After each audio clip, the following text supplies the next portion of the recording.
DILG, Department of the Interior and Local Government Region 11. Once again, good morning, ladies and gentlemen. Welcome to the day 2 of the Stronger LGU's training workshop on the empowerment of local Sanggunians as quasi-judicial bodies in conducting administrative investigations. So we hope that you had a restful evening, and today we continue with more in-depth discussions and practical applications of what we have learned yesterday. So before anything else, we would like to request everyone to please stand as we begin our day 2 of our training workshop with a prayer.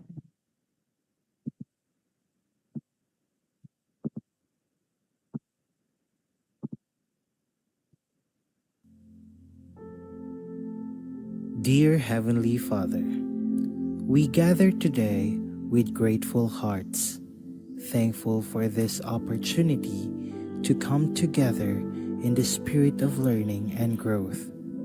We ask for your guidance and wisdom as we embark on this training seminar. Bless our speakers and trainers with clarity, confidence, and inspiration.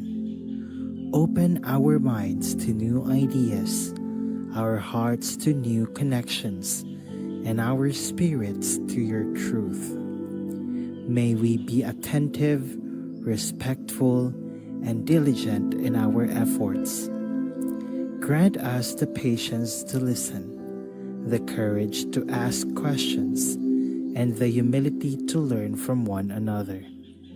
May this time together be fruitful, fostering intellectual growth and a deeper sense of community and purpose. We pray that the knowledge we gain here will be used for the greater good, to serve others and honor you in all that we do. In your holy name we pray. Amen. Thank you. You may now be seated. So once again po, welcome to the day 2 of the Stronger LGU's training workshop on the empowerment of local Sanggunians as quasi-judicial bodies in conducting administrative investigations. So, we hope everyone had accomplished na po their attendance as well as those our participants via Facebook Live and via Zoom po. Kindly accomplish po the online attendance sheet. And our in-house participants, we hope that you had accomplished your attendance po doon sa ating secretariat area. So today, to formally begin our session, our day 2 session, we will delve into the topic conducting administrative investigation. So this is a very timely and important subject, especially for all of us involved in upholding standards, accountability, and due process. So I'm sure we're all in for a very insightful discussion today. So it is our honor to introduce our resource speakers, Attorney Shanice A. Abalorio Cañete, Attorney 3, and Attorney Dali Jane J. Ranieses, Attorney 4 and Chief of the RLSU. A warm of applause, please.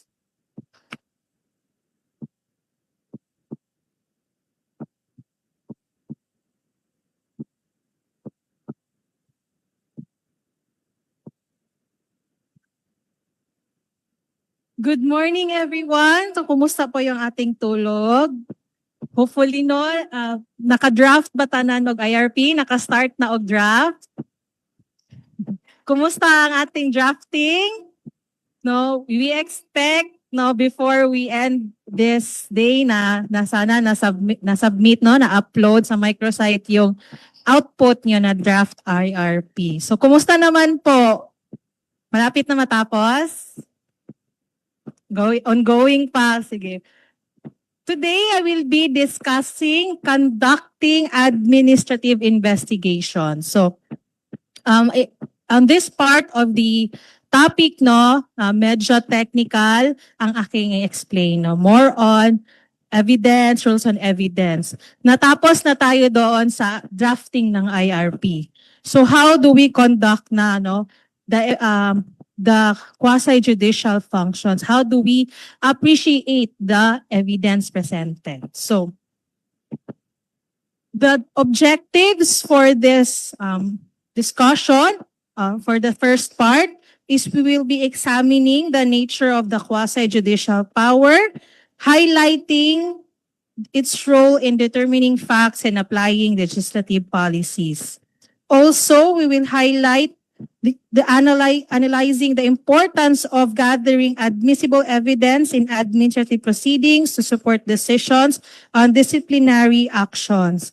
Then we will be discussing the limitations on quasi-judicial bodies, emphasizing the requirement for substantial evidence, despite flexibility in procedural rules. So as mentioned before, even if liberal at tayo sa administrative proceedings, still it is not a license to not comply with procedural due process. So this will be our session overview. I will be discussing the nature of admin investigations, the right to hearing, and substantial evidence. Then after, Attorney Dali will be discussing maintaining the integrity of the sanggunian, the disciplinary proceedings, and establishing a flow for administrative hearings. So I will be discussing this discussion 1, 2, and 3 for this session. Session 1. Let's proceed na lang po. So what is the nature of the quasi-judicial or the power of the sanggunian? So quasi-judicial or administrative adjudicatory power is the power to hear and determine questions of fact to which the legislative policy is to apply and to decide in accordance with the standards laid down by the law itself in enforcing and administering the same law. So it is a term, quasi-judicial function is a term which applies to the action, discretion of public administrative officers or bodies who are required to investigate facts or ascertain the existence of facts, hold hearings, and draw conclusions from them. So, this is the process of conducting investigation, yung hearing, and after that, you will produce a decision. This is a basis for the official function and to exercise discretion of judicial nature.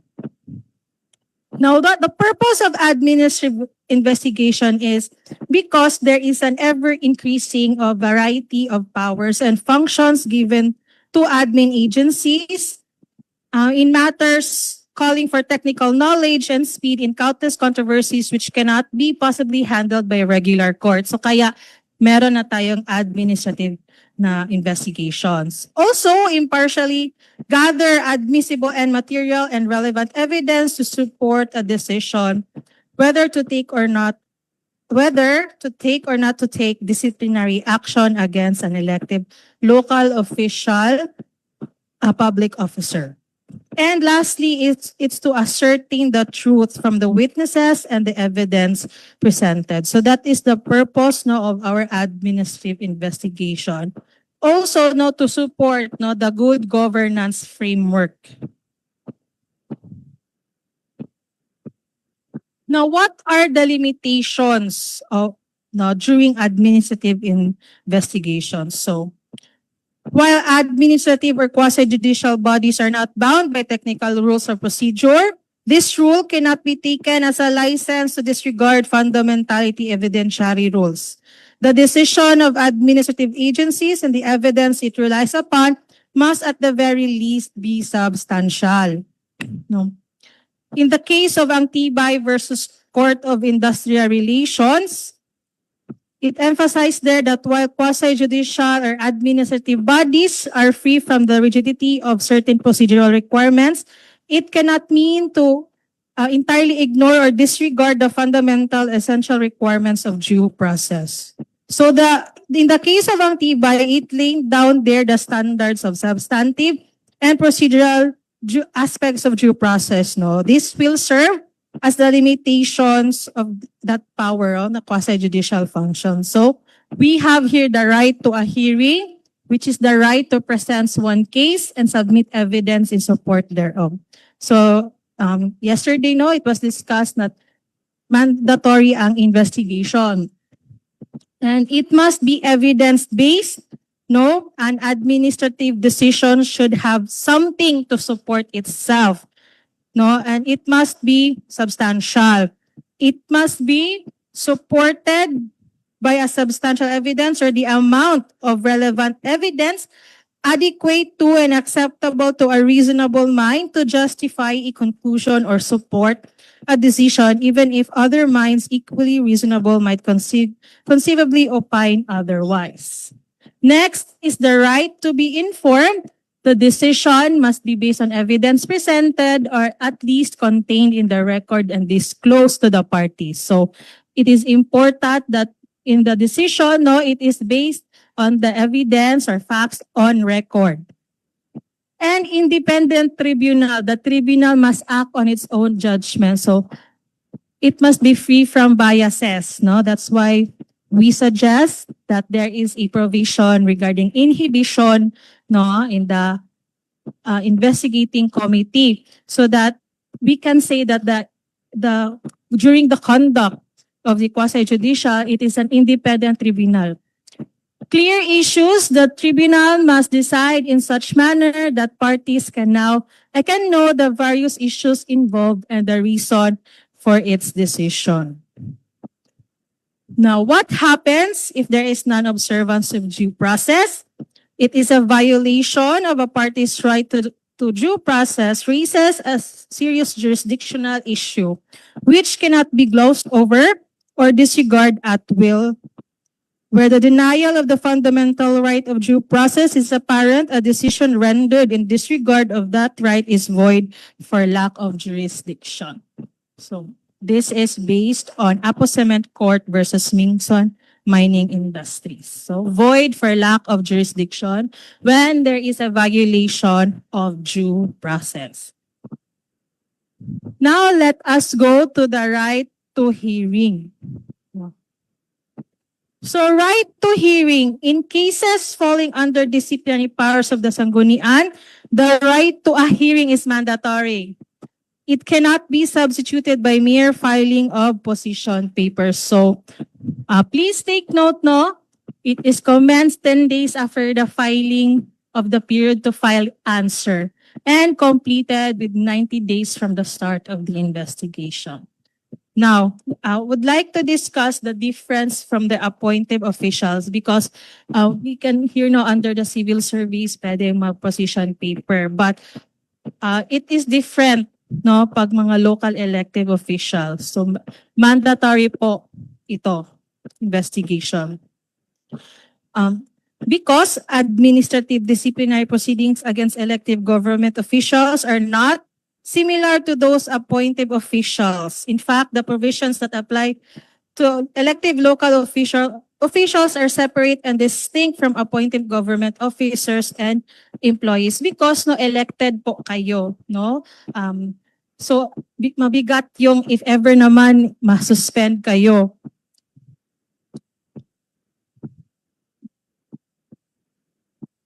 Now, right of the parties. So the right of a parties is akin to a constitutional rights of an accused. These rights are essentially part of procedural due process, no? Which is ito po yon, the right to counsel. It discussed yesterday, the right to confront witnesses, to cross-examine the witnesses against him, and require attendance of witnesses, and the production of documentary process through subpoena. So, the rights to a hearing, no, appointed versus elective, administrative disciplinary proceedings against elective government officials are not same, no, because elected kayo compared to those appointed. No, rights akin to an accused, no, as mentioned kanina, ito po yon, may right to counsel din, right to confront witness, and subpoena. And the failure to conduct hearing, the failure to commence within The said period shall be a ground for disciplinary action. So palagi po nating ina-emphasize, no, if there is a failure to conduct a hearing. In clarificatory questions only, the presiding officer or any member of the Sanggunian may propound questions to witnesses but must be limited only to clarificatory questions. Thus, this is based on DILG Opinion Number 1, Series of 2009. Now, we will be proceeding to substantial evidence, no? So, ito yung burden of proof na need na evidence to either guilty or to make the respondent guilty. So, there must be substantial evidence. So, evidence is defined as facts, information, documents that give reason to believe that something is true. Evidence is that which tend to produce conviction in the mind as to the existence of a fact. It is also defined as all the means by which any alleged matter of fact, the truth of which is submitted to investigation, is established or disproved. But under the rules of court, no, on a more legal and technical meaning, evidence is the means sanctioned by the rules of court of ascertaining in a judicial proceeding the truth respecting a matter of fact. So when is evidence required or not? No, evidence only becomes necessary when the factual issue arises. There is a question of fact. When the doubt arises as to the truth or falsity of alleged facts. Questions or issues of facts exist when the party specifically denies material allegations in the adverse party's pleading. So, there is an issue that needs to be proved, kaya need ang evidence to present. So, evidence is not required when not all facts need to be proven, because there are facts that may be so notorious and well known to the tribunal that to require proof would prove to be a waste of time and effort. No, in contradiction na siya sa katong need mag-inquire of evidence. So, we have here under the rules of court, no, na mandatory judicial notice. So, medyo technical na siya, no? But mandatory judicial notice is, for example na lang, do we need to show proof that this is the flag of the Philippines? No. The judicial notice naman na siya sa tuwa na this is the flag of the Philippines. So that is an example of mandatory judicial notice. No, court shall take judicial notice without evidence of the existence and extent of states, no, symbols of nationality, international law, admiralty of courts, forms of government. So ito yung mga types of mandatory judicial notice. With respect to discretionary judicial notice, this is when a court may take judicial notice of matters that are publicly known, easily demonstrated, or should be known to judges due to their functions. So discretionary lang siya, unlike mandatory, pwede kayong mag-take judicial notice. Now, an example that comes to mind here is, for example, sa Davao City, when we say Claveria, known siya as CM, that is now CM Recto. So parang ma-equate natin when we say Claveria, that's CM Recto. That is discretionary judicial notice. Next, we have quantum of evidence. This is the amount and quality of evidence that needs to be presented. Now, for administrative proceedings, again, it is substantial evidence or relevant evidence that a reasonable mind accepts as adequate to support a conclusion. So, no, substantial evidence. Now, what does not constitute substantial evidence? No, sorry. So, one of that is hearsay, no? An example of that is hearsay or rumor. That is evidence not of what the witness know himself, but of that he has heard from the others.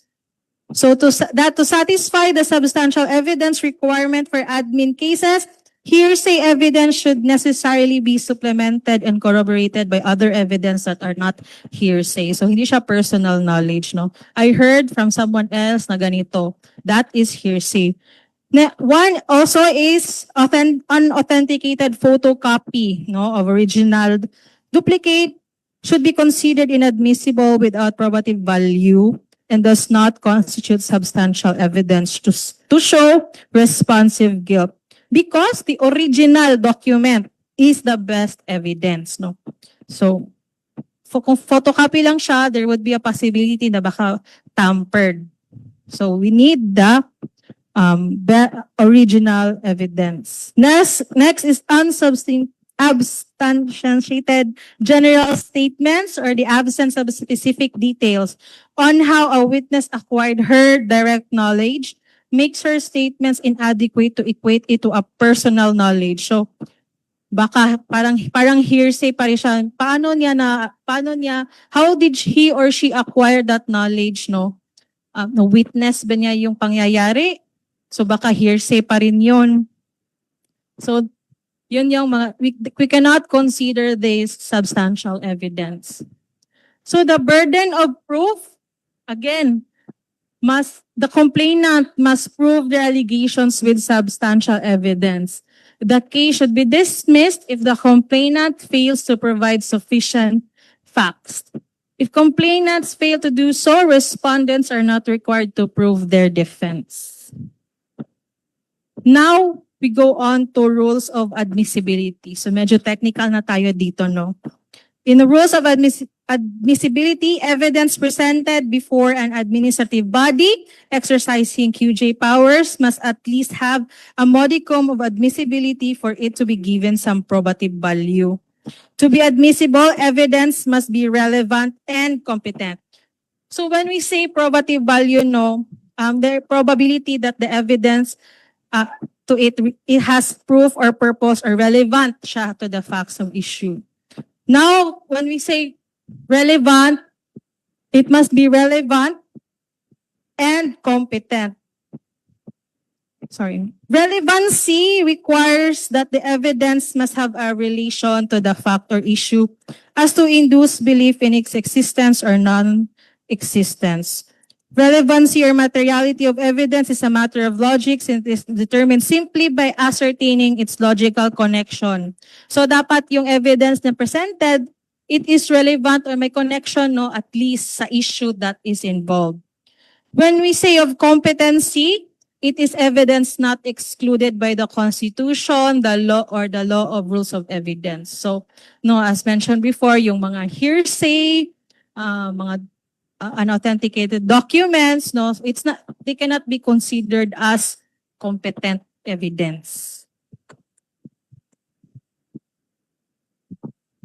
So, kinds of evidence and how they are presented. So, we have here object evidence. These are objects as evidence are those addressed to the senses of the court. When an object is relevant to the fact in issue, it may be exhibited to or examined or viewed by the court.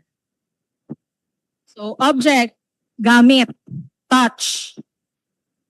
We also have testimonial or oral evidence. It is presented through the testimony of witnesses. And documentary evidence, no? This consists of writings, recordings, photographs of any material consisting letters, words, numbers. So please note that for object evidence, it requires a testimonial sponsor because an object cannot speak for itself. So dapat may testimonial evidence na kasama sa object evidence. And object evidence must be formally offered after the presentation of a party's testimonial evidence. Now, for testimonial evidence, yun yung formally offered at the time that the witness is called to testify and nakasworn in si testimonial evidence. For documentary evidence naman, we will be discussing that here, no? Paano ba siya i-present? for documentary evidence, also, it must be marked and during the pre-trial or during its presentation at the trial. Now, what is an original document? No, I keep mentioning original document. It is the document itself. Original is a document or counterpart intended to have the same effect, including photographs or data prints. Now, when we say duplicate, it is a counterpart product by the same impression as the original or from the same matrix or by means of photography, including enlargements and miniatures or by mechanical or electronic re-recording or by chemical reproduction or by other equivalent techniques which accurately reproduce the original. A duplicate is admissible to the same extent as the original unless a genuine question is raised as to the authenticity of the original, or in the circumstances it is unjust or inequitable to admit the duplicate in lieu of the original. The rules of court also provides evidence. Evidence when evidence other than the original may be submitted. So these are the instances if it is lost, destroyed, or unavailable without bad faith. It's in the custody of the opposing party who fails to produce it. It consists of numerous documents and only a general result is needed. And it is a public record in custody of an officer or public office. And it is not closely related to a key issue. So not relevant dyan.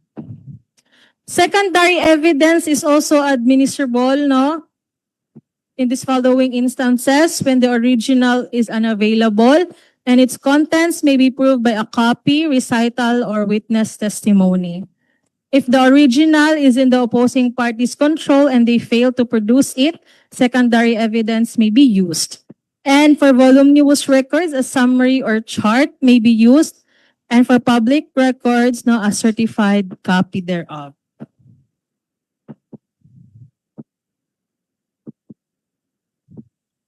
So what are public documents, and what are the types of records they include? So, sa rules of court pa rin po ito, the written official acts or records of the sovereign authority, ng official bodies and tribunals and public officers of the Philippines. And kasali din po ang foreign country. Documents acknowledged before the notary public, except yung last will and testament. And documents which are considered public documents under treaties and conventions, which are in the force between the Philippines and the country of source. Also, public records kept in the Philippines of private documents required by law to be entered therein. So for example, mga deed of sale, kung magpa-register tayo sa ROD. Now, please note that documents consisting of entries in public records made in the performance of a duty by a public officer are prima facie evidence of the facts stated therein. All other documents are evidence, even against a third person, of the fact which gave rise to their execution and of the date of the latter. So prima facie evidence yung mga entries na ginawa ng isang public officer. Now let's go to self-authenticating documents. Public records are self-authenticating documents. Self-authenticating meaning there is no need to submit proof of its authenticity. They are self-authenticating because by virtue of its official or sovereign character, or because it has been acknowledged before a notary public, or a competent public official but with the formalities required by law, or because it is a public record of a private writing authorized by law. It is self-authenticating and requires no further authentication. So when it is presented, again, no need to present further proof that it is it is genuine. Next is proof of notarial documents. It is an instrument. This is also a public document, acknowledged or certified as required by law, may be presented in evidence without further proof, with the acknowledgement certificate serving as prima facie evidence of its execution. Now, public record of a private document. Unauthorized public record of a private document may be proved by original certified copy attested by the legal custodian. So these are private documents that we submit in public. Example that mga deed of sale, no, ang legal custodian yan, meron copy ang ROD. So we can request a certified true copy on file of it, considered po siya na public record of a public document. Proof of lack of record. We can request this, no, it is a signed statement by the custodian or deputy certifying no record is found after a diligent search is admissible as evidence that the record does not exist.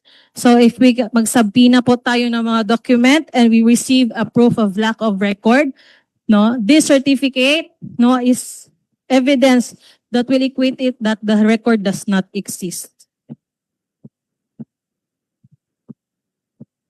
So for documentary evidence, it must be identified and authenticated by the testimonial sponsor because a document cannot speak for itself.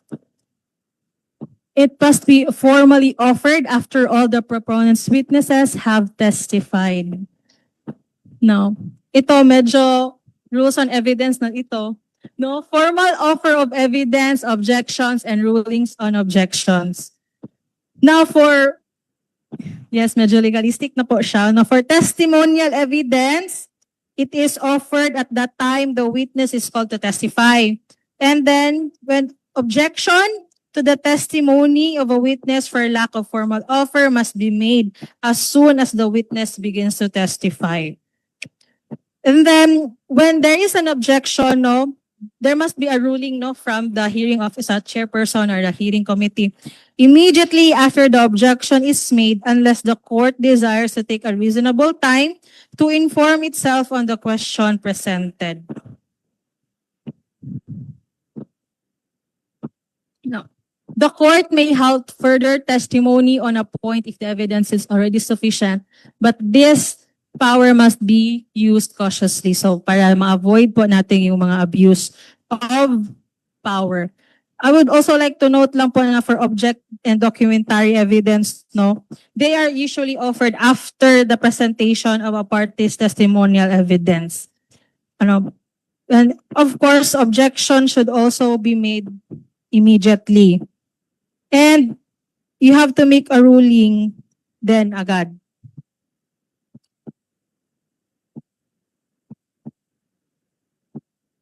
So that is all for this morning's discussion. Please, yung mga questions na for this part of the topic, pwede po isulat niyo na lang po muna so that we can proceed with the next topic to be presented by Attorney Dali.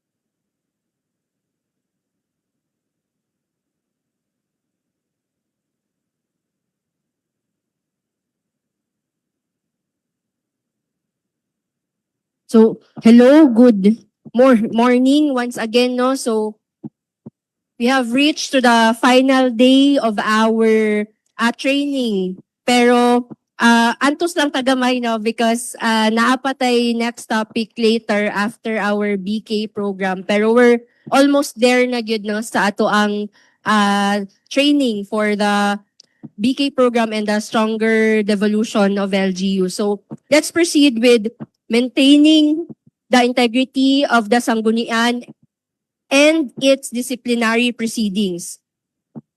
So first, the Sanggunian must exercise competence when they are exercising their quasi-judicial functions.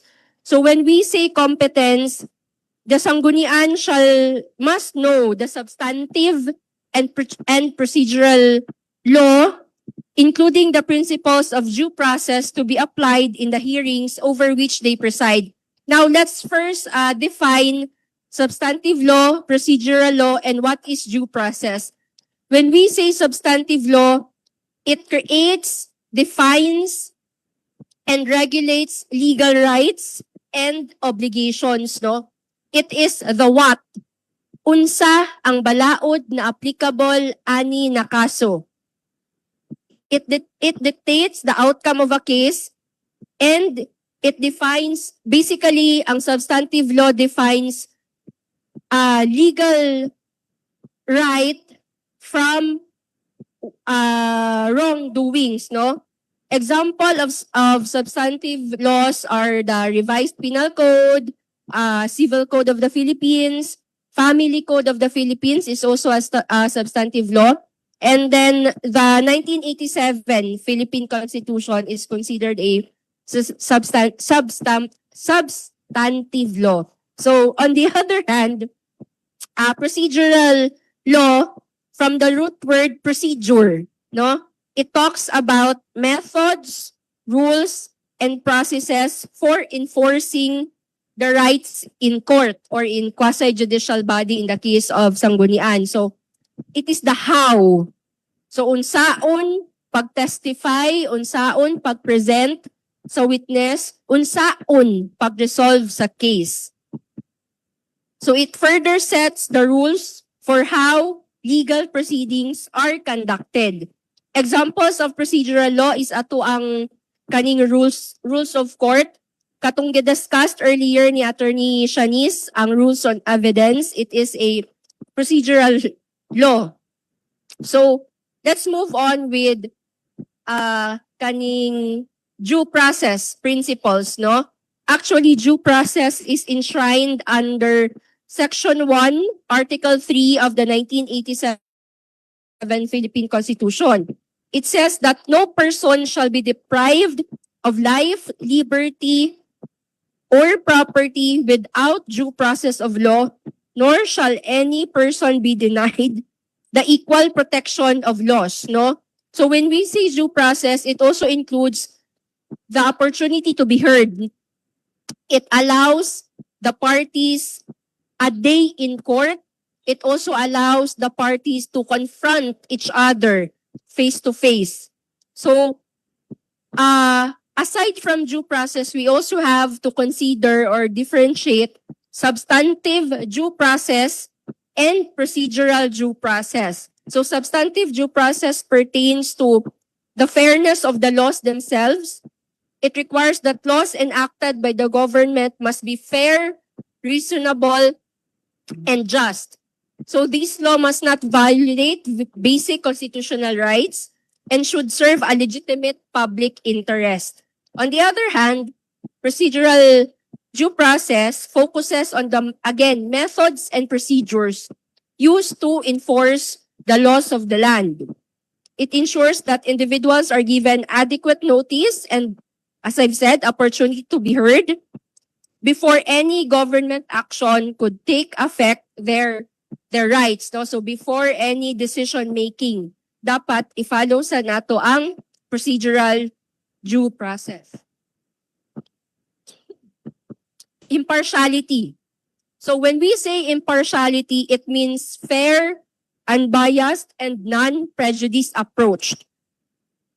Let's treat all parties equally based on objective evidence rather than personal bias or favoritism. It implies maintaining an open mind and ensuring that proceedings, such as trials, are conducted in such a way that the committee or the Sanggunian is not favoring any person, no? So as a quasi-judicial body, you are expected to act in such a way that no one could reasonably believe that you are favoring, no, one party only. And if you think that your impartiality is compromised, the most prudent thing to do is to, of course, inhibit from the proceedings. And then, if you have personal knowledge or personal involvement sa case, it would be prudent also to promptly disclose your knowledge or involvement. And then, again, withdraw from any proceeding if conflict of interest arises. Now, what if, no, ang complainant kay ex di ay ninyo or crush ninyo ang complainant, would it be lagi topic ni sir, topic ni sir ang iyang katapad, wag nakarelate siya. So, is it a valid reason for you to inhibit kay tungod ex na ko ang complainant? Well, yes, if your decision or if your impartiality is affected kay ex di ay nimo siya, unya gipasakitan jud kaniya, tapos dutan, mas madutan, di ba? Loy pod, no? So, murag ka na ang panahon na makabalos. So, yeah, so it would be prudent na instead of participating in the proceedings, mag-inhibit na lang ka sa presiding officer, no? Mr. Chair, I would like to inhibit kay ang complainant ex na ko. Unya na pa mi unfinished business. Basin maapektuhan akong impartiality sa proceedings. Na? Okay, basin, pwede pod after, no? Kay magbalik sila paghuman sa proceedings. So, I think, so i-assess na to, no, ang parties if there is indeed a conflict of interest. So next is independence. Actually, impartiality and independence go together, no? They come hand in hand because when we say independence, the proceedings and decisions must solely rest based on law, applicable rules, regulations, and jurisprudence, and based on honest legal judgment. So, as members of the Sanggunian exercising quasi-judicial function, members must act based on what the law and facts dictate. You must not act under political pressure or party loyalty, directives from superiors, personal relationship with the parties, and public opinion or media pressure, fear of consequence to their own political career. Which reminds me sa katong issues and concerns na raised kagahapon na kanibang magka-dilema kay ang gifailan na kapitan kay kapartido di ay, no? Or pariente. So, ang pariente, walay problem. If relatives by consanguinity or affinity within fourth civil degree, pwede ra gyud mag-inhibit. Now, what if si kapitan kay partido, no? Masabtan man nato na ang mga kapitan dako og tabang sa atua sa ground, of course, no? Very valid man na siya. Pero manggod, mandated manggod siya sa balaod na ang sanggunian mo exercise gyud sa ilahang quasi-judicial function regardless kung kapartido or not.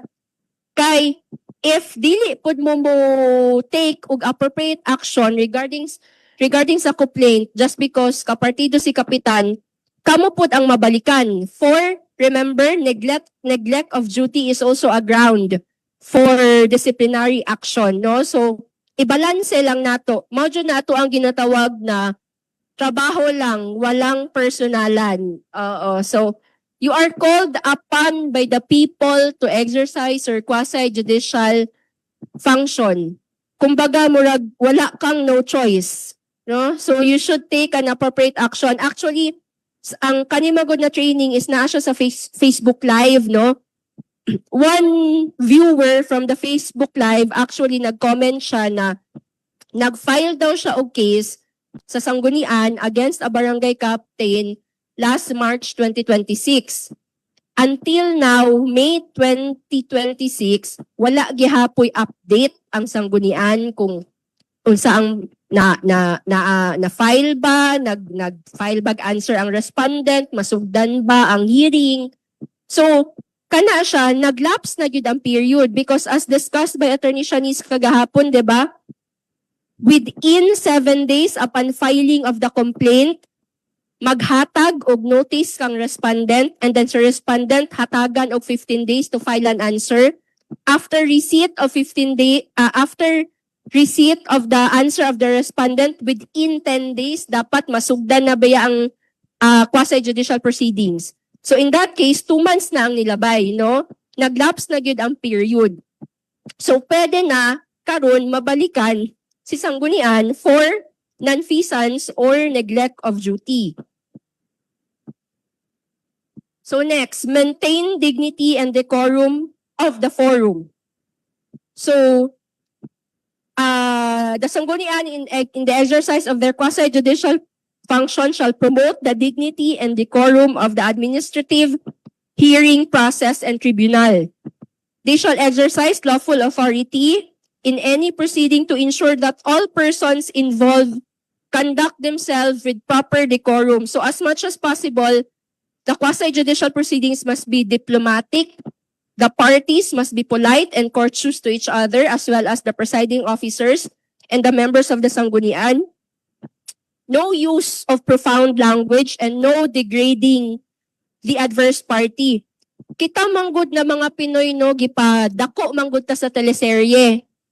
Ang nasa teleserye kung atubangay gani, for example, court setting. Sa teleserye inig mag-atubangay ang mga parties, magsinggitanay no. Ang abogado pinana, objection your honor, 'di ba? Actually, in real life gyud sa court, kaming mga abogado never gyud mi nagsinggitanay, no? Di gyud na tinuod nang makit-an ninyo sa teleserye na grabe na ang lalis sa abogado, na usahay mag-insultuhay paway. Because if we demonstrate no kanang arrogance sa court, actually ma-fine mi ni judge. Pabayron mi og penalty kung singgit-singgit mi dito sa court, or ang hadlok pa is makontempt. Ang common mistake manggod nato sa perception, ang una mangisog maoy daog, ang una mangisog maoy una paminawan, no? So as much as possible, we remain diplomatic sa ato ang proceedings, and you impose your authority, no? Excuse me, ma'am, sir, na ata sa formal administrative hearing, we ask you to behave, we ask you to speak later, kasi ang tendency manggod is magsabat na ba, magrebatal na unya, mas magkagubot kay nagtubagani na ang party. So there is a time for the complainant to speak, there is a time for the respondent to speak, no? And the next is professional conduct. So in the exercise of your quasi-judicial function, you are expected to always act in a manner that promotes public confidence and integrity, impartiality, efficiency of the hearing process.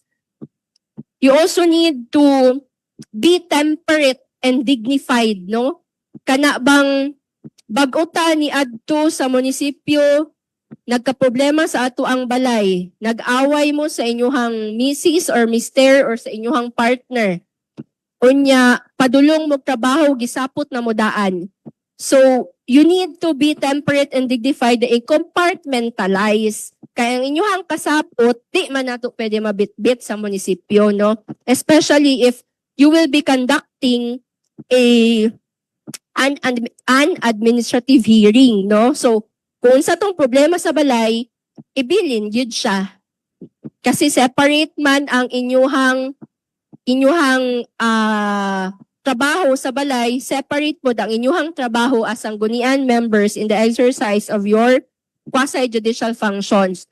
Also, part of the professional conduct is to be punctual in fulfilling your professional commitments, no? Siguro let us stop normalizing kanibang Filipino time, no?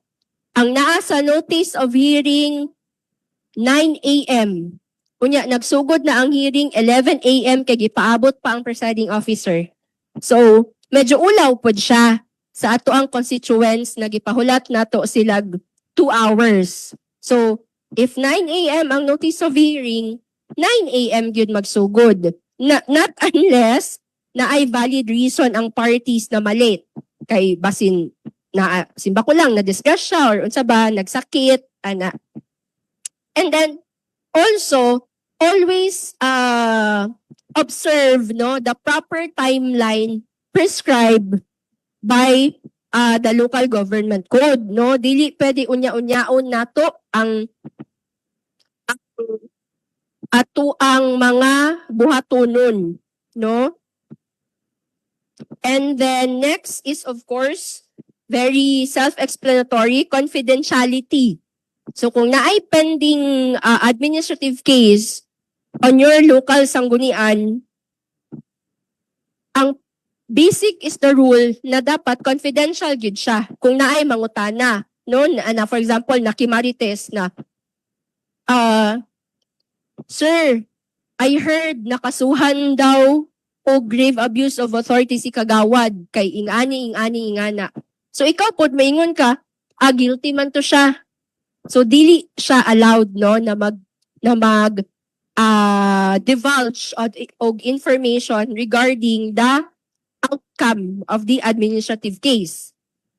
And then compliance with ethical rules. So members of the Sanggunian or the investigating committee shall comply with all the applicable statutes, administrative rules, codes of conduct, policies, and ordinances regarding ethics in their jurisdiction, and to ensure that all persons involved in the proceedings must comply with the rules, no? With the compliance of ethical rules, let's cross-reference this with RA 6713 or the Code of Conduct and Ethical Standards for Public Officials and Employees, no? Taas man gud ni siya na balaod, it would be more conducive to discuss RA 6713 in a separate training, no, or in a separate seminar. Pero let me enumerate the salient provisions or the relevant provisions of RA 6713 that is applicable to the maintaining the integrity of your quasi-judicial proceedings. First is the commitment to public interest, professionalism, justice and sincerity, political neutrality, responsiveness to the public, nationalism and patriotism, commitment to democracy, and simple living. So, naalang gyud diha sa 8 kabuok, no, nagtuyok ang atuang code of conduct on how we demonstrate ourselves as public servants. So next, establishing the flow of administrative hearing. Kani siya actually if naa na ba yung naka-witness or naka-attend sa inyo ha og court hearing? Kanang nakasulod na og MTC, RTC. Actually, ang flow of administrative hearing is almost the same lang sa court proceedings during pre-trial and presentation of evidence, no? First is, of course, suggested suggested flow of your administrative hearing. So first is the opening ceremony and remarks. Si Sangguniang Secretary will announce, all rise, the Sangguniang Bayan of ABC is now in session. So sa court pod, if moabot na si judge, mo-announce po ng interpreter, no? All rise, Judge Juan de la Cruz is already in court and the court is now in session. Ingana po siya. And then thereafter, si Secretary of the Sanggunian will acknowledge the presence of the members as well as the Honorable Presiding Officer. Sige, and then thereafter, ibang ang gavel which implies that the Sanggunian in the exercise of its quasi-judicial function is already in session. And then thereafter, si presiding officer of the Sanggunian makes an opening remarks. Usually, si presiding officer i-explain niya ang procedure sa administrative hearing. Or kung second hearing na siya, pwede i-repeat, no? Or i-recap ang mga nahitabo during the previous hearing. So when you explain when you explain the procedure of the administrative hearing, pwede ninyo i-cite ang section 60 to 68 of the local government code, and then pwede po ninyo i-explain kung unsa tong naa sa inyong IRP, kung unsay mahitabo kanang adlaw, kung mag stipulation of facts, presentation of evidence.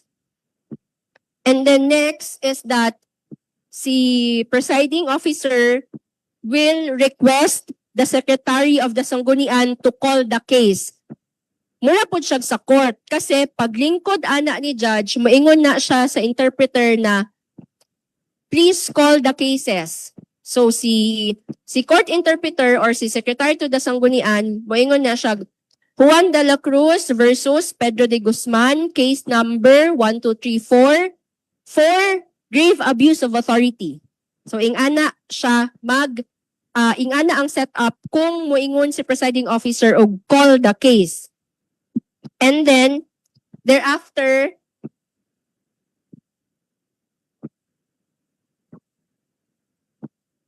okay.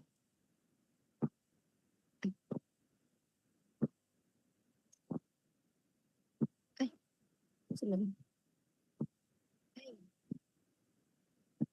Ayun.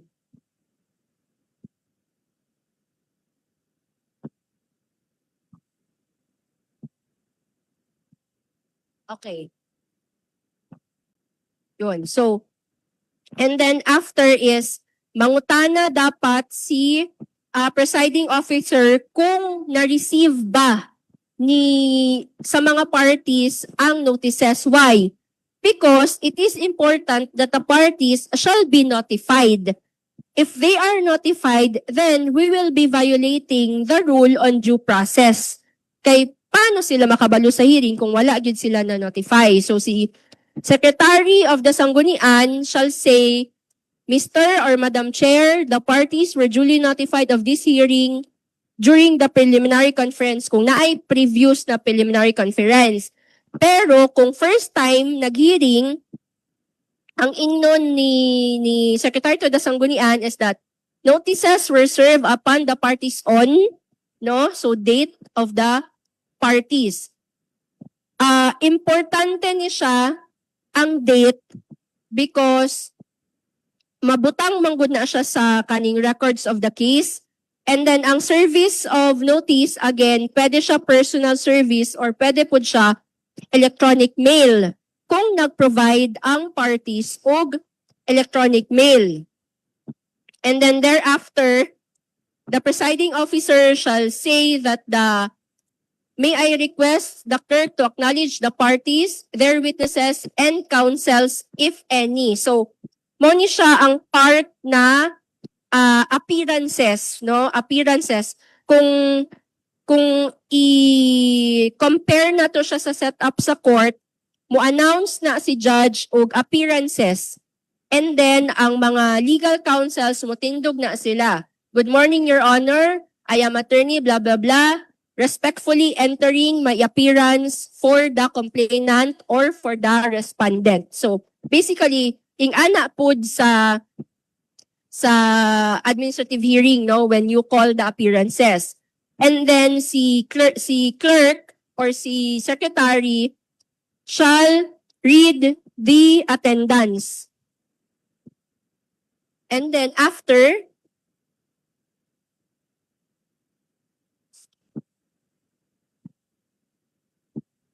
okay. So place the witness under the rule. So ipanumpa, no, ang witness na ay Bible and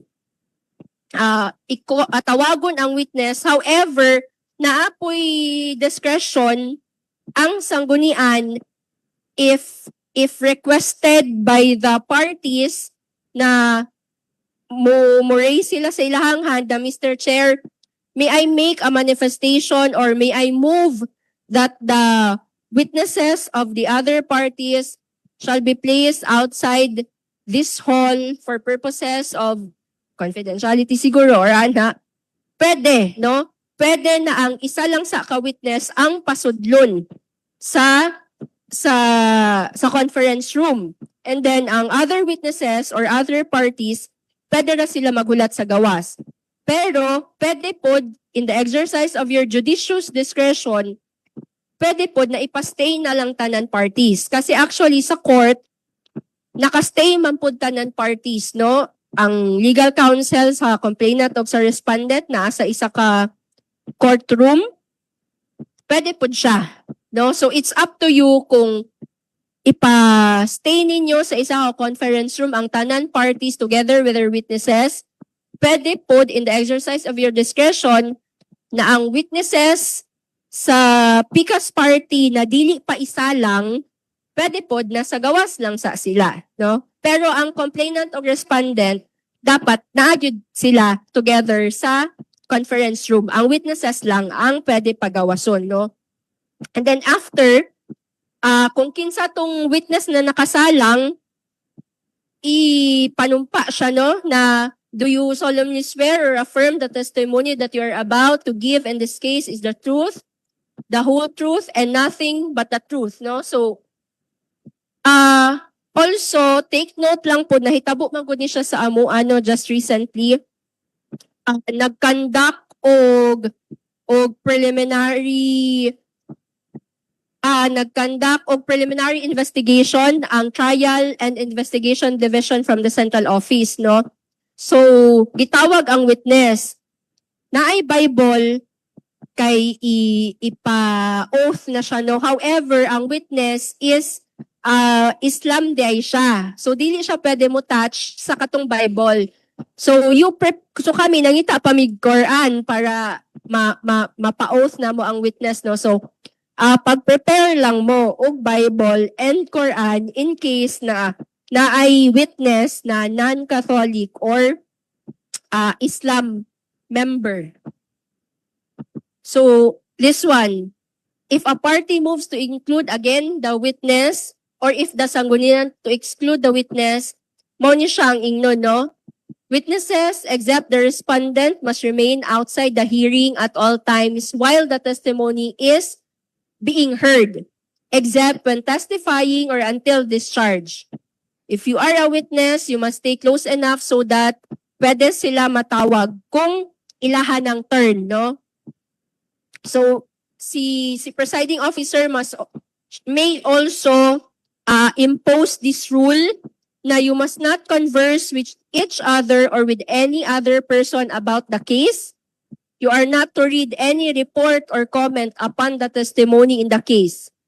You may, however, discuss the case with attorneys outside the presence of other witnesses. Nga naman, to maintain the sanctity of the proceedings, no? Dili mag-istoryahanay. So basically, mauni siya ang flow, no? Sa presentation kasi for example, as I've said, almost the same lang yun siya sa court proceedings. Kasi during presentation of evidence manggod, so after niyo na panumpa ang witness and then mag-proceed mo sa iyahang testimony and presentation of evidence. Kasi when I say witness, included din ang complainant o respondent. Kay when we convert manggod into an administrative hearing, inig mo testify na si complainant and or mo testify na si respondent, they are now called witnesses, no? So when I say witnesses, it may pertain to the complainant or the respondent or katong mga gibit-bit pod yun nila na witnesses. So kung sa court proceedings ni siya, maunag yun ang complainant or prosecution, no? So first, let's assume na ang gipresent na witness kay si complainant. So first is the direct testimony of the complainant. So kinsa man ang mag-direct testimony. If naay lawyer si complainant, pwede ang iyahang legal counsel ang mag-direct testimony. And then, kinsa ang mag-cross-examination? Ang legal counsel sa respondent. I-cross niya si complainant. And then, pero ang cross-examination, dapat magtuyok lang pod sa questions during direct examination. Kasi dili pwede mangutana kung i-apply nato by analogy ang sa court proceedings, dili pwede mangutana ang respondent na wala sa direct testimony sa complainant. Why? Ma-surprise man ang complainant, no? Dili siya makadepensa. Although some lawyers creative sila, no? Creative in questioning. So naara gyud na sa abogado. And then after, if na ay mga gusto i-clarify, pwede mag-redirect examination ang lawyer ni complainant. And then kung naapag yung further clarifications ang lawyer ni respondent, pwede siya mag-recross. After the recross examination, the complainant shall rest its case. What?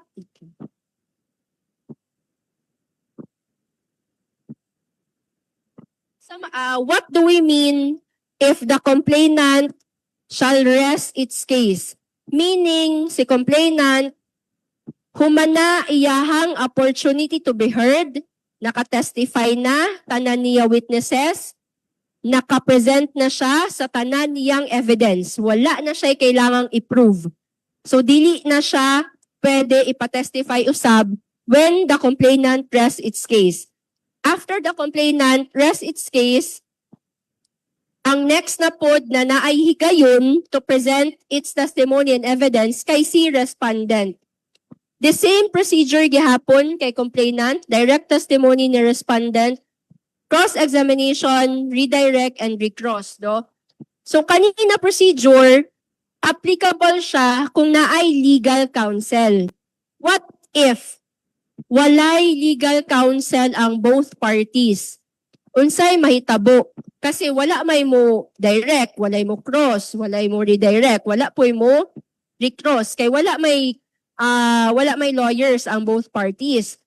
Ang mahitabo ana, si presiding officer ang mag-clarificatory questions based sa complaint ni complainant and based po sa counter affidavit ni respondent. No? Another scenario, what if si complainant lang ang naay lawyer or si respondent lang, isa lang ang nagdala og lawyer, what will happen? No? For instance, si complainant lang ang naay lawyer tapos si respondent kay walay lawyer. Pangutan-on sa ninyo si respondent, do you have a legal counsel? If moingon si respondent na wala ko'y legal counsel, ang next question is, do you wish to avail the services of a legal counsel? Kung moingon gihapon si respondent og no, that's the time that you would ask the respondent, since you do not wish to engage the services of a legal counsel, do you waive your right to be represented for a legal counsel in this case? Kung moingon si respondent na yes, then the proceedings can proceed. Ang mahitabuan na, since si complainant lang man ang naay lawyer, si complainant ang maka-direct, maka-recross maka-recross kang respondent. And then, si presiding officer, pwede siya mag-clarificatory questions na lang. After, if naay mga clarificatory questions. After that, si respondent na pod ang mag-rests sa iyahang case. So meaning, wala na laing gusto i-present si respondent, wala na siya witness, wala na siya laing evidence na gusto i-prove. So after the complainant and the respondent rests its case, that's the time na mag-deliberate sa case based on merits, based on evidence presented, if i-dismiss ba ang kaso or i-convict, if there is a probable cause to be held guilty si respondent. No? So, if you can remember, as mentioned by Attorney Shanice yesterday, ang investigation shall be completed within 120 days from the start of the investigation proper. included na diha katong presentation sa witnesses ha. Ang preliminary conference included na pod sa 120 days. So dapat mahuman yun ang kaso within that period. Maka-impose, maka-render of decision ang sanggunian. Okay, so that's the end of our Bantay Corruption Program and the exercise of quasi-judicial functions of the Sanggunian. So again, thank you very much no for this opportunity na naamo dinhi and to learn no ang ato ang Bantay Corruption Program of the ILG. Thank you so much po, Attorney Dali and also Attorney Shanice. So we will now open the floor for an open forum. We would like to request Attorney Shanice to join us here in front po. So to our participants, this will be your opportunity to raise questions, clarifications, or share insights po from the session. So naatay mga microphone po dari sa to nga, you may approach the microphone po. But first, we will cater muna one question from our Zoom participant. So, attorneys, the question is, can a vice mayor preside or act as a judge over a QJ proceedings even if the Sanggunian have elected quasi-judicial committee chairman?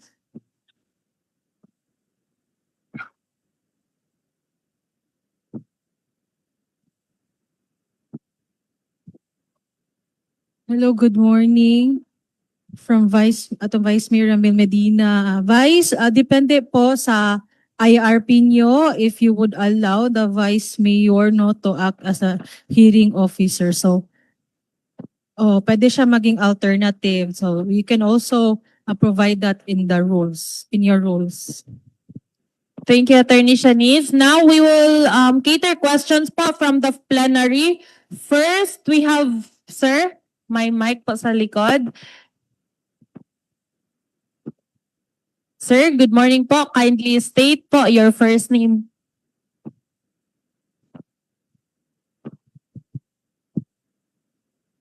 Ma'am, mayong buntag ma'am, mayong Buntag, buntag sir. attorney. Mayong buntag usab sa atong mga kaubanan. Pugos yung question na ni ma'am. Akong pangalan si Konsehal Roland Arino sa Municipality of Hagonoy. Tama ba ko ma'am nga kaning naamagoy ginatawag nato nga investigating committee. Ang akong pagsabot in the event nga moabot ang complaint,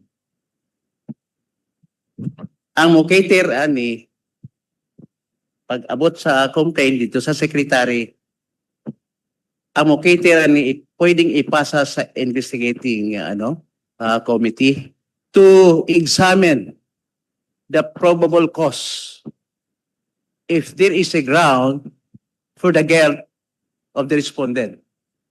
Kay siya may investigating committee. Pagkahuman, amot og tama ba ko ma'am? Pagkahuman og doon na mga pangutana karon during sa examination sa mga ebidensya, kaning investigating committee pwede bang magpadalag sulat sa just for clarificatory kanang pagsabit nila sa investigation or tanan ba gyud mi sa Sangguniang Bayan mo convene me unya ang amo baling result sa among sa session or mo among ipaabot dito sa complainant nga mauni ang mga kulang or pwede ba ninyong i-reinforce para among ma-evaluate ang maong kaso. Tapos ma'am, another nga question. In the event panggod nga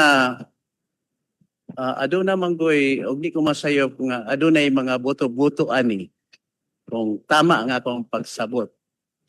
Boto-boto ganang to. If there is a nominal voting, ato na lang kaya sige na. If there is a nominal voting, considering nga ang IC, siya may mag-determine sa probable cause. Kauban ba siya sa pag-adunay vote, considering nga para ma-establishan na to ang nga walay biases, kay in the first place, siya ang nag-determine na adunay probable cause. O pag ano karon, pag nunay nominal voting, maora ba gyapon nga in the event nga adunay tie, ang ato gyapong presiding officer may mag-break sa tie? Thank you, ma'am.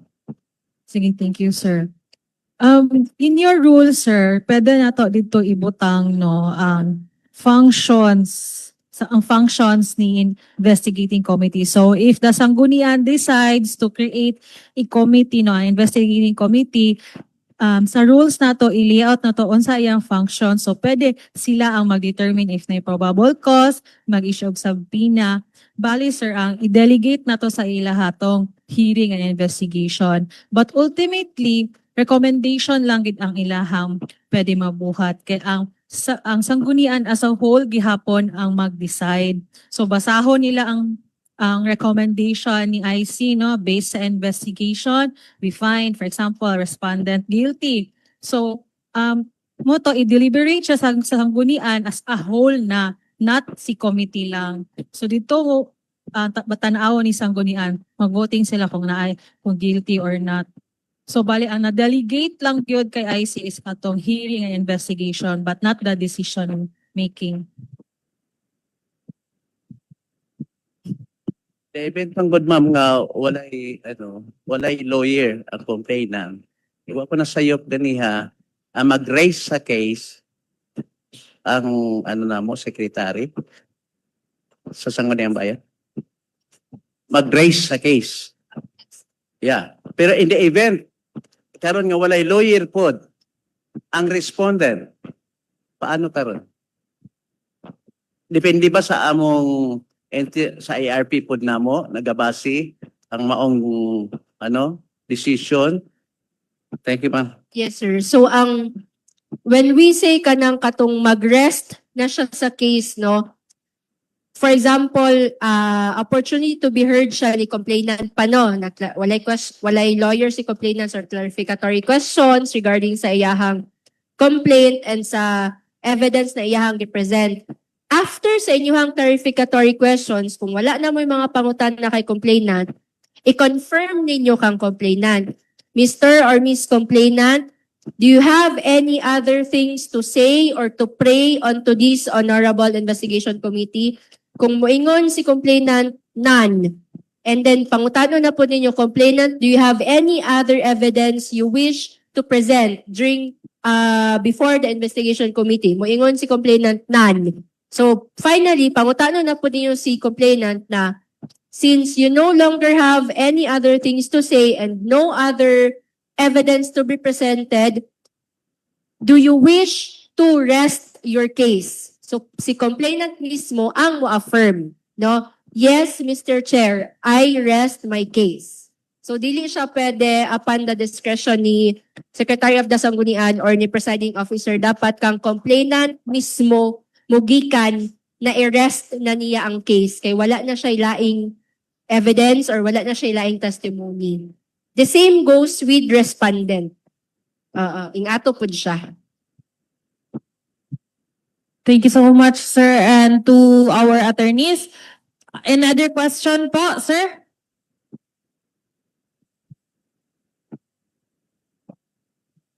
Good morning, everyone. Attorney, good morning. My question, Attorney, is what if the IC, the investigating committee, has the decision with a probable cause that the respondent is found guilty, and then it sends to the plenary, to the Sanggunian as the whole committee, a committee as a whole, then the committee as a whole decided that the respondent, according to the decision of the investigating committee, that the respondent is guilty. As we all know, the DQJ body or the administrative investigation, kay balot pa na ang final and executorial is the local chief executive. what if the local chief executive denies or did not accept the recommendation and the decision of the Sangguniang Committee as well? Thank you, Mr. Chair. Thank you.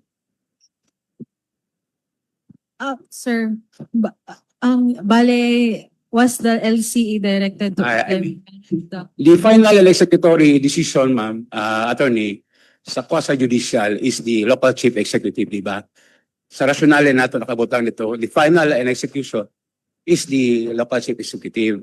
So karon, kung ang decision o recommendation sa sanggunian i-deny, dili accept sa LCE, what will happen to the recommendation of the administrative investigation of the Sanggunian Council? Sir, I would like to clarify lang, no, that with the hindi po kailangan ng approval ni LCE regarding the decision of the Sanggunian sa QJ. I believe what you intend to say, if for implementation, like you direct the LCE to implement na the decision. Yes, yes ba?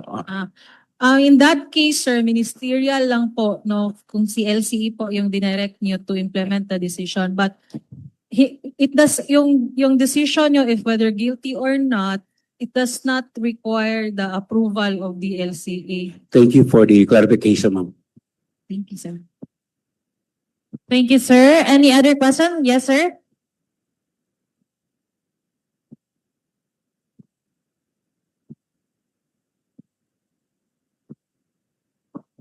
Hello, mic test.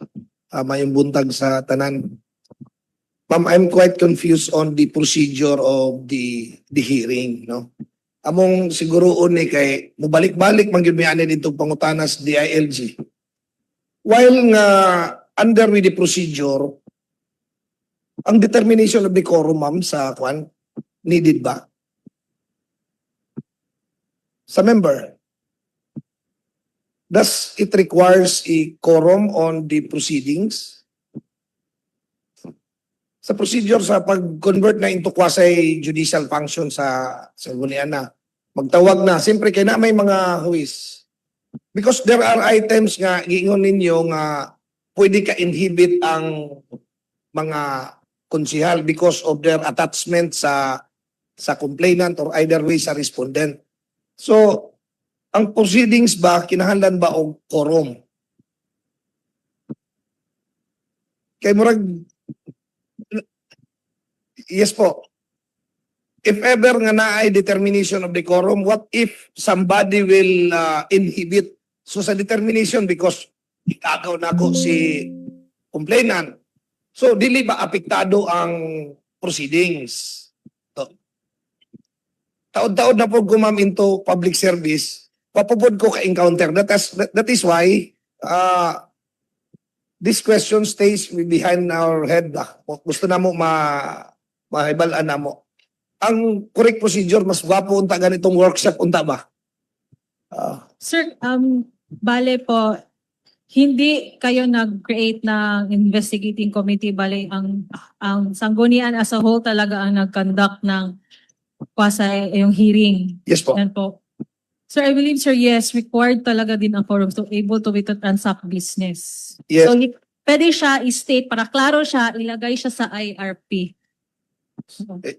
I think it would be our guidance also kasi lison mang pod, ma'am, o tulo na lang kabuok ang naaron nga konsihal, idayon na mo, due to technicalities, basig balikan pod mi.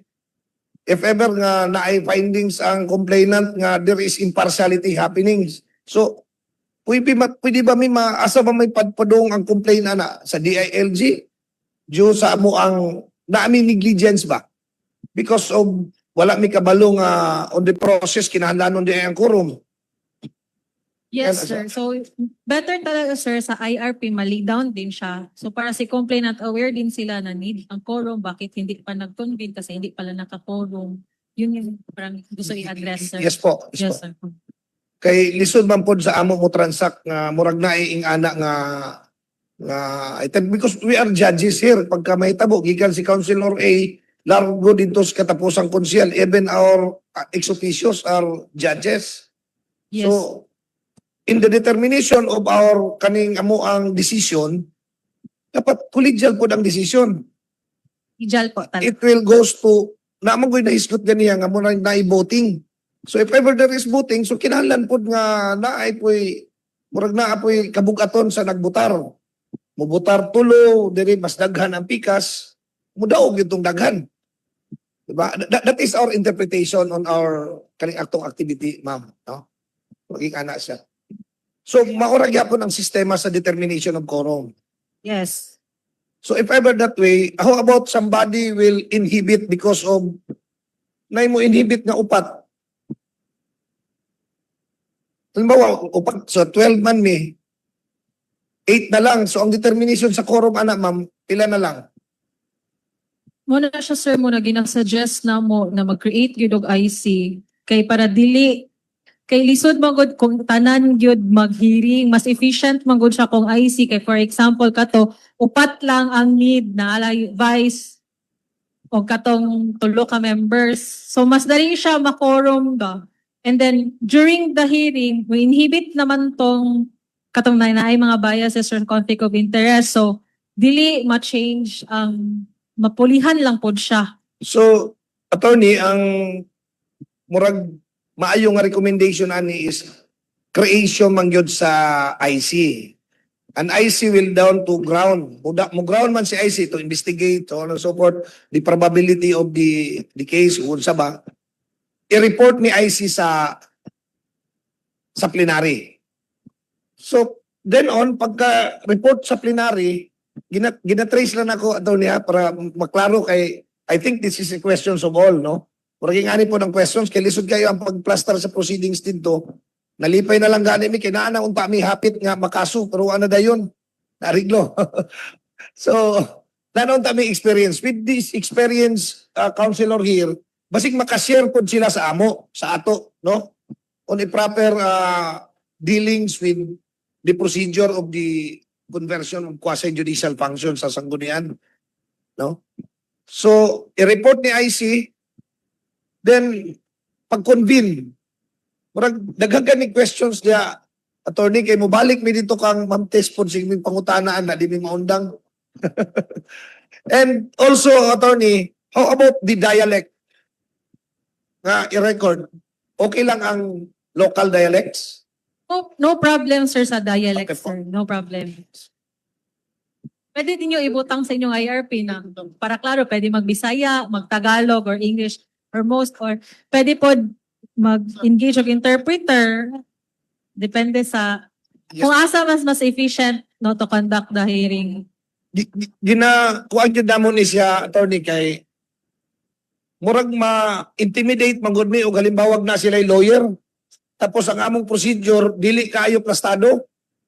Murag siyempre being an official, we always thought na nakabalo mi aning proceedings. And yet murag lain po kayo mabakikaw ang padagan namo sa procedure. No, ang flow gyud ba sa ginatan-aw unta namo ang flow dito sa inyo sa flow from roll call down to murag ingana unta gikan sa investigative committee pag-report and so on and so forth para nami guidance unta na, attorney. Thank you po. Sir.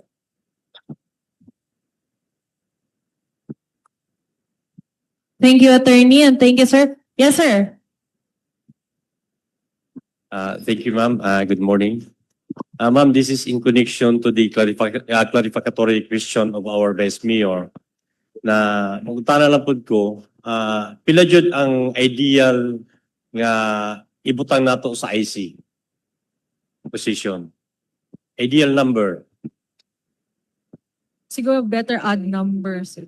ma'am? Add ka ng odd number. 3, 5, parang, let's say 5. Pwede no. po 5. Let's say 5. So, Si so ganito, presiding, what is if the case ing ani ma'am, syempre ang ato ang IC recommendatory na sila if there is probable cause para hisgutan nato dito sa plenary sa council. Nya during the hearing proceedings, ang nabili na lang ang katong 5 na lang. So since there is a recommendation that there is a probable cause, automatic siguro ang proceeding magilty jud to sila. Magilty jud ang respondent ani. Kay sila may nag-observe, sila may nag-investigar. na there is a probable cause. So useless na ang atong proceedings ani if that is the case. Dili po siya, sir. Kay mag-undergo gani mo proceeding to determine ang facts.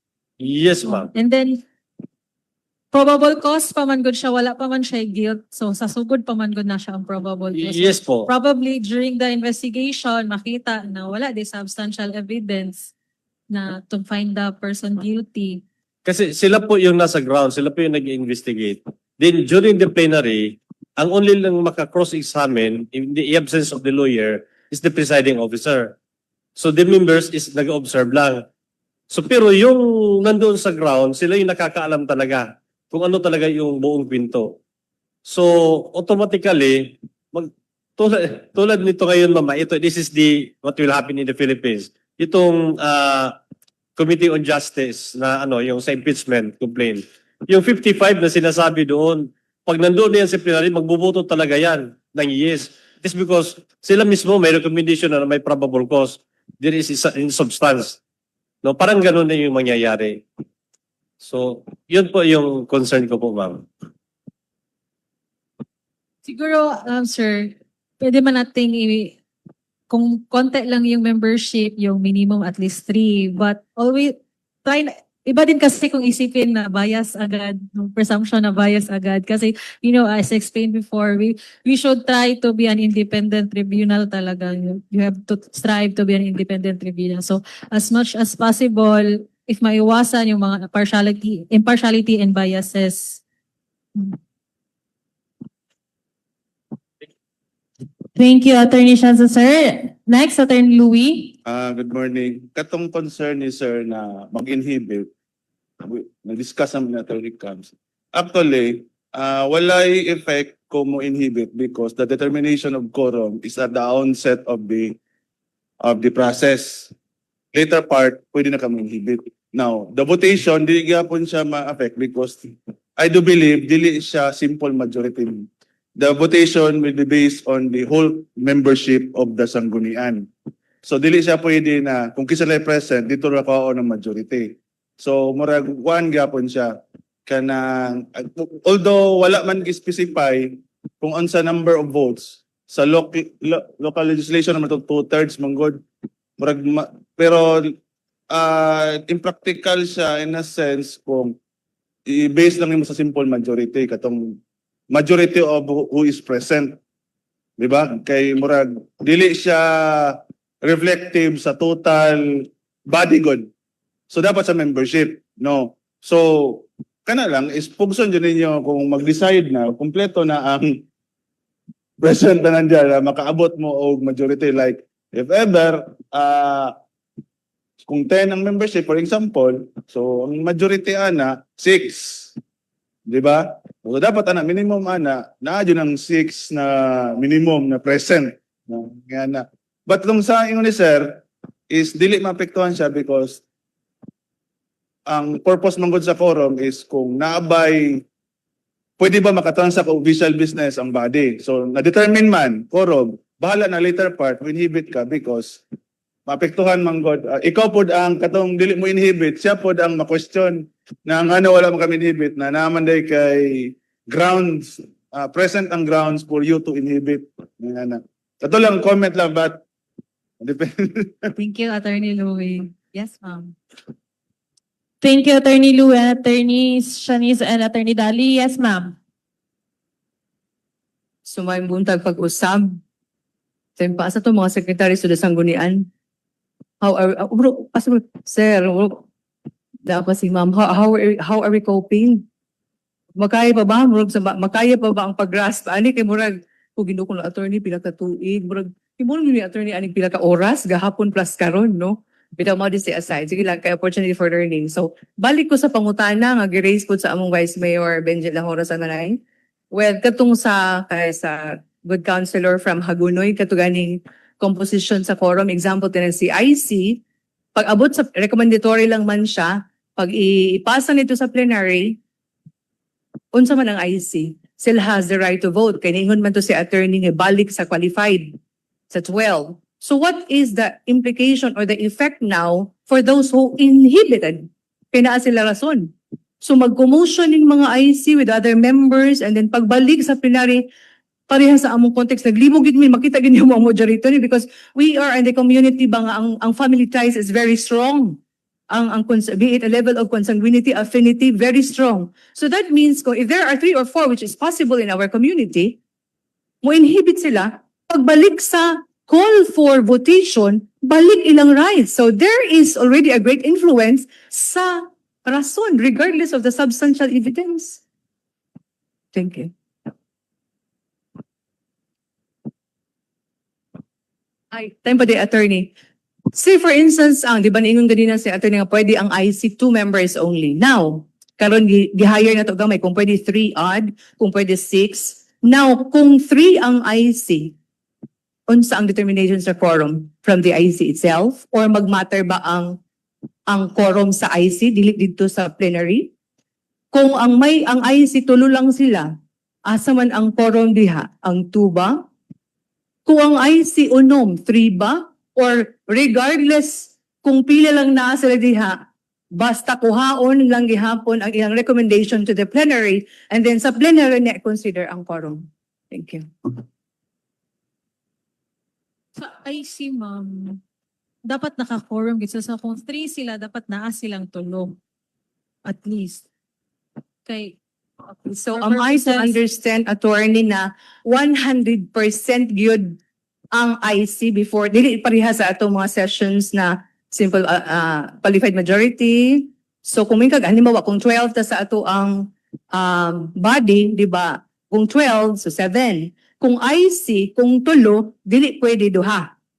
Dapat tulo bagay di ay. So 100% should be there. we suggest jud, ma'am, na 100% because that's the purpose na nag-create mo IC kay lisod man itapo kung ang whole plenary ang mo attend. So para minimum number na to siya. And para pod kay sila part man siya sa magbuhat og recommendation, at least na siya sa tanan proceedings no level sa hearing. So lisod pod na wala siya ani na hearing. So wala pod niya na witness ang manner sa witness unsa niya pag dili siya wala man siya ato, so mag-base lang siya sa ano mo nang purpose na ta na IC kay para at least kato sila makakanda kog hearing matapok yun sila ba. Yes, thank you, attorney. So pasabot, murag, ideally, we expect everybody to be present. Yes. But in the case nga, naka-leave siya kay on sick leave ang isa. So di na mi pwede, and then notice has been served. Kay kami, notice sa mga dito, basi mga pataka ni secretary, oy, di ba di magkuan kay, wa na mo nakita nga mag-leave day siya. Unsa ano na mo na, attorney? If napay ample time, ma'am, pwede man Reschedule. makatayang og reschedule. Pero dili lang pod ng dugay, no? At least, pantay na naman tayo days na Tabangin na siya. gina-follow. Yes, so, ano jud siya, medyo kutigid siya. So, mauna, kay disciplinary mong good. So in the absence of the presiding officer po, ani attorney, pwede ra pod og temporary? Yes, katong Subject. suggested is na advice na murag alternate na mo presiding. So, depende na sa inyong IRP po. Sige, thank you. Antay, murag lisod-lisod po gid mi ani attorney, no? Murag sa 10, murag 1.5. Thank you. Additional question po from Attorney Louie. Comment lang, murag nasagol nila ang IC sa kuan. 'Di ba? Pagdawaton ni mong kaso is dapat sufficient form and substance lang. Verified complaint and all, dawaton. IC, ang report, murag committee report ba? Recommendatory lang. That would be the guidepost of the plenary. Para determine sila kung saan nila pag-vote. Ila bang dutan or dili. But dili siya conclusive. So magtanaw kung may magawa sa committee report na walay probable cause, therefore guided na ang body na how siya ra na complain. But ang mag-started ang complaint dawaton is dito sa secretary. Kay i-verify man niya verified complaint, sufficient informed and substantial na. Wala man gingon na di na ko dawaton kung walay probable cause. Determine lang ang kuan. Murag na mix up. Mix up.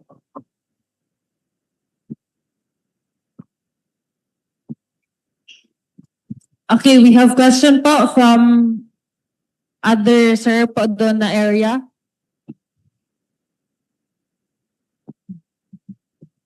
Good morning. SP Nero Gonzaga from Mawab, Davao de Oro. gamay lang pangutana. Sa among draft nga procedures, nami 4 members sa investigating committee referred to the Blue Ribbon Committee. In case na ay inhibition, mere friendship is not a ground for inhibition. Inhibition, consanguinity, pariente, affinity. So pwede sa maka-inhibit. Kung ay inhibition sa among procedure is nami ad hoc member. Ad hoc member.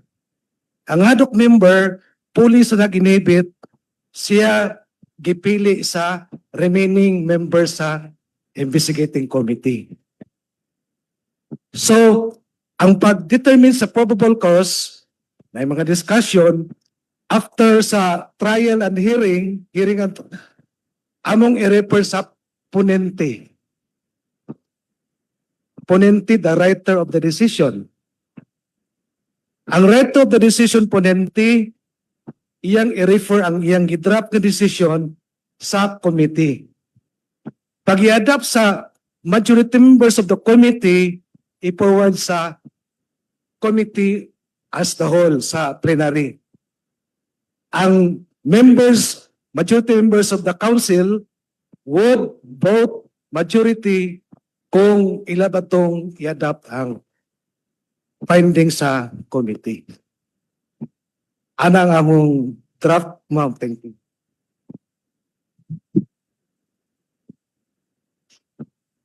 Thank you, sir. Yeah, okay lang mo po to siya, sir. Kay mao man tong mas efficient, no, para sa sanggunian. So, basta katong si committee recommendatory lang gid siya. Thank you, sir. Thank you, sir. So we have another question po from our participant via Zoom. Good AM po, clarify lang po, need po ba to create IC or okay lang po ang sanggunian and bank?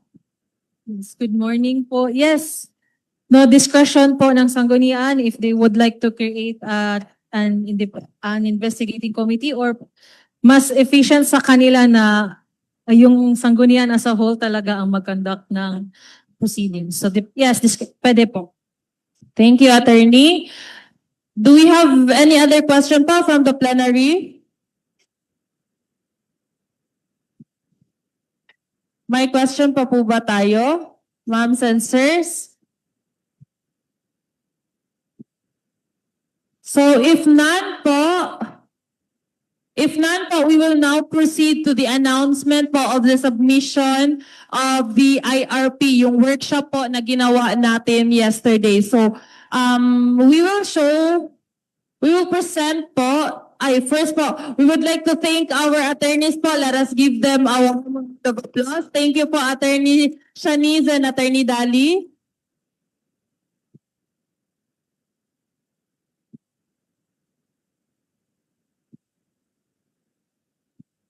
So again, shown in the screen is the status of draft IRP workshop submissions.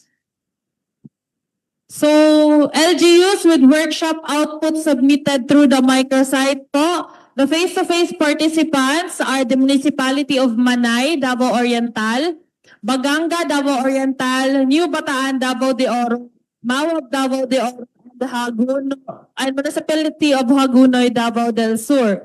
Then, from our Zoom participants, we have the submission of Municipality of Sulup, Davao del Sur, City of Digos, Davao del Sur, Municipality of Boston, Davao Oriental, and Lupon, Davao Oriental. So we are encouraging po those participants who have not yet submitted their workshop outputs to submit it through the microsite. And additional po, face-to-face, without workshop output po is the Municipality of Magsaysay. So we would like to follow up on the submission of the output po. And now,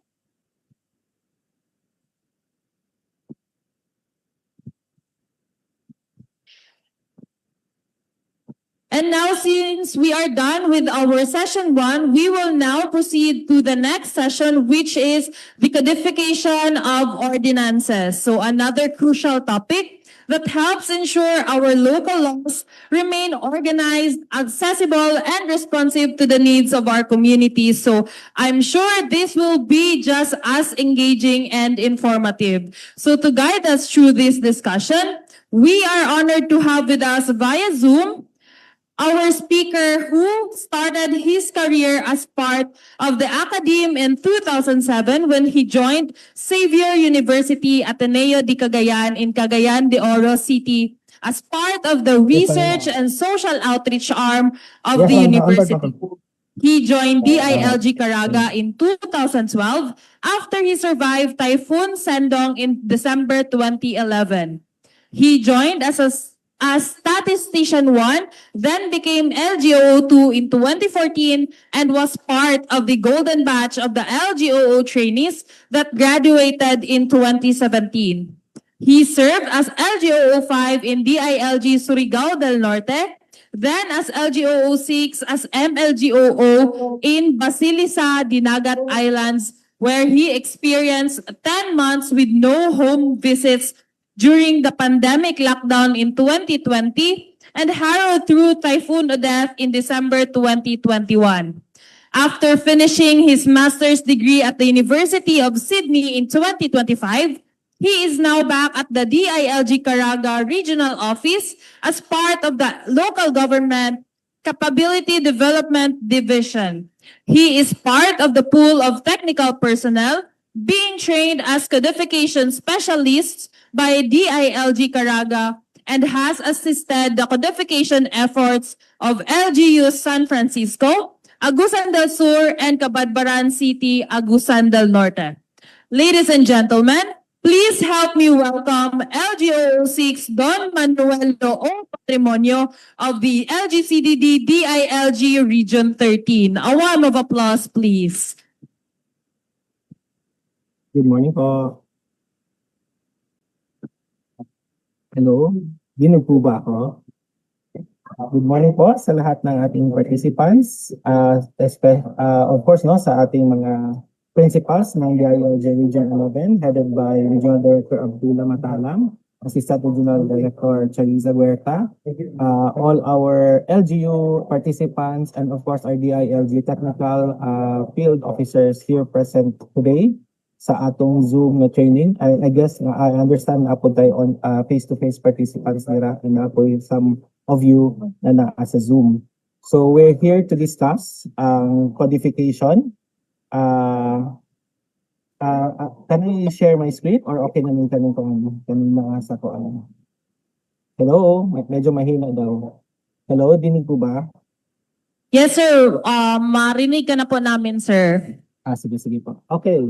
So, let's push on. We're here to discuss codification. I understand na meron tayong mga LGU participants from the Sangguniang. So, I guess this is also an important topic. I heard that you were, I was already came in at the latter part of your question and answer ganina. So, that was, I guess, anong admin investigation. So, this is also an important discussion or kanang thing to know sa atong mga sangguniang and also atong mga field officers na pwede makahatag og technical assistance sa LGUs. So we're here to discuss codification. Next please, next slide. So ang atong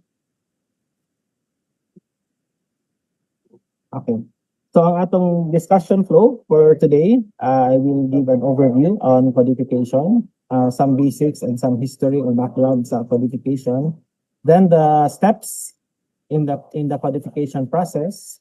Then we will proceed with the codification workshop, and I will give you the walkthrough some experience ng Cabadbaran City when they did their codification process, no, or yung workshop namin with Cabadbaran City para actual po yung pakita natin.